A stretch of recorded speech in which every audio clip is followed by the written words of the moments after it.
অন্নপূর্ণা ভান্ডারের ফর্ম আপনারা জানেন আজ থেকেই অর্থাৎ বুধবার থেকেই এই অন্নপূর্ণা ভান্ডারের ফর্ম বিলি শুরু হয়েছে।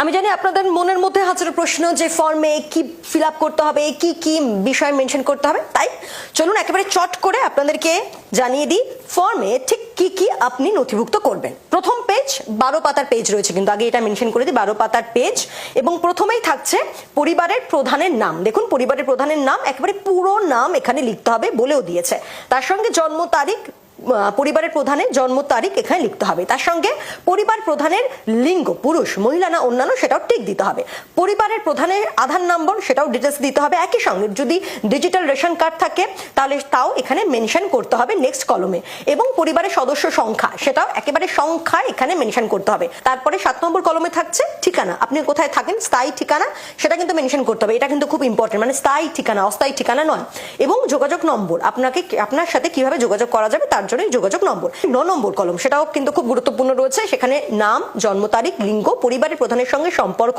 আধার নম্বর, এবং তারপরে ঠিক কি আছে 10 নম্বরে পরিবারের প্রধান এবং পরিবারের সকলের যদি ব্যাংক অ্যাকাউন্ট থাকে, প্রাপ্তবয়স্ক যারা রয়েছে তাদের ব্যাংক অ্যাকাউন্ট সেটা আপনাকে ডিটেলসে লিখতে হবে, কোন ব্যাংকে অ্যাকাউন্ট রয়েছে, অ্যাকাউন্ট নাম্বার কি রয়েছে, আইএফএসসি কোড সেটাও একেবারে ডিটেলসে লিখতে হবে, এবং তার জন্য এখানে অনেকগুলো কলমও দেওয়া হয়েছে। এরপর 3 নম্বরে কি আছে, 3 নম্বরে হচ্ছে এপিক নম্বর, ভোটার কার্ডে যে এপিক নম্বরটা থাকে সেটা কিন্তু এখানে লিখতে হবে এবং মেনশন করতে হবে যে কোন বিধানসভার মধ্যে পড়ছে সেটা, এবং তার যে নম্বর দেখবেন একেবারে আপনাদের যে ভোটার কার্ড সেখানে মেনশন থাকে, সেই সমস্ত যাবতীয় ডিটেলস এইখানে এই কলমে মেনশন করতে হবে। 12 নম্বরে হচ্ছে যদি আপনার কাছে কোনো রকমের সার্টিফিকেট থাকে, এসসি এসটি ওবিসি, যদি সেই রকম কোনো সার্টিফিকেট থাকে আপনার, তাহলে সেই কলমে আপনাকে টিক দিতে হবে, এই যে এখানে সেইগুলো মেনশন করা আছে। আর তারপর হচ্ছে আপনার রেশন কার্ড বা খাদ্য ভর্তুকি যদি কিছু থাকে, রেশন কার্ড তো আমাদের সবারই আছে, সেই রেশন কার্ড এখানে মেনশন করতে হবে আপনাকে 3 নম্বর। এবার 4 নম্বর পেজ, সেখানে হচ্ছে আপনার যদি ডিজিটাল রেশন কার্ড আছে সেটা কি আছে, যদি হ্যাঁ থাকে আপনি হ্যাঁতে টিক দেবেন, যদি না থাকে তাহলে না, তাহলে মিটে গেল। আপনার পরিবারের রেশন দোকান থেকে মাসিক আপনি রেশন তুলছেন কিনা, অর্থাৎ আপনি আপনার পরিবারের সদস্যরা তারা কি রেশন নিচ্ছেন প্রতিনিয়ত, যদি হয় হ্যাঁ তাহলে হ্যাঁতে টিকমার্ক দেবেন, আর যদি না হয় তাহলে না। এরপর যে সম্পদ, অর্থাৎ আপনার বা আপনার পরিবারের কত সম্পত্তি আছে সেইটা কিন্তু এখানে মেনশন করতে হবে, এই কলমে দেখুন লেখা আছে সম্পদ বলে, সেখানে একেবারে ডিটেলসে সেটা মেনশন করতে হবে।